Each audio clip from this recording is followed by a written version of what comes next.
বিহারে ভোট শেষ হয়েছে, এবার ফলাফলের পালা।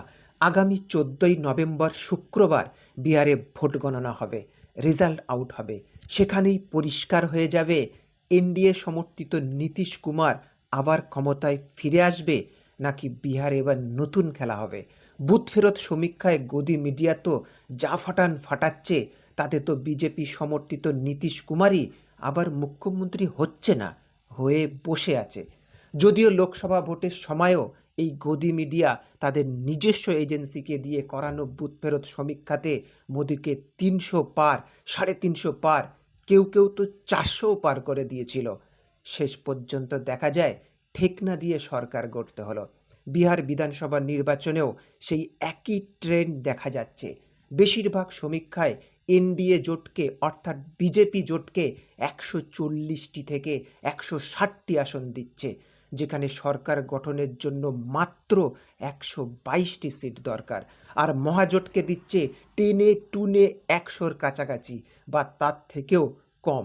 এই মহাজোটের মধ্যে আছে আরজেডি, কংগ্রেস এবং বাম দল। এখন প্রশ্ন হচ্ছে, এই বুথ ফেরত সমীক্ষা কি সঠিক হবে নাকি লোকসভা ফলাফলের মতো ডিগবাজি খাবে? সেটা অবশ্যই বোঝা যাবে 14 তারিখ ভোট গণনার দিনেই। বিহারে কিন্তু এবছর রেকর্ড সংখ্যায় ভোট পড়েছে। মোট ভোটের হার 66.91%। এত ভোট এর আগে কোনো বছরে পড়েনি।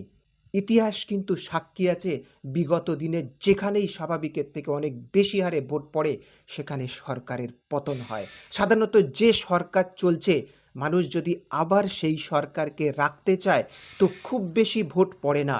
যখনই পরিবর্তন আনার প্রশ্ন আসে তখনই মানুষ গাজাড়া দিয়ে ওঠে। সামান্য কাজের দোহাই দিয়ে ভোট নষ্ট করে না, সবাই বুথমুখী হয়, ঝেড়ে ভোট দেয়, যাতে কোনো রকম সুযোগ না থাকে পুরনো সরকার আবার ফিরে আসার। যদিও এই রেকর্ড ভোট পড়ার পর সব দলই আশাবাদী যে এই বাড়তি ভোট তাদের দিকেই পড়েছে। প্রশান্ত কিশোর ফ্যাক্টর বলছে বাড়তি ভোট তাদের প্রতি উৎসাহ হয়ে যুবকরা ঢেলে ভোট দিয়েছে। বিজেপি বলছে দিনের শেষে এই ভোট তাদের ঝুলিতে যাবে।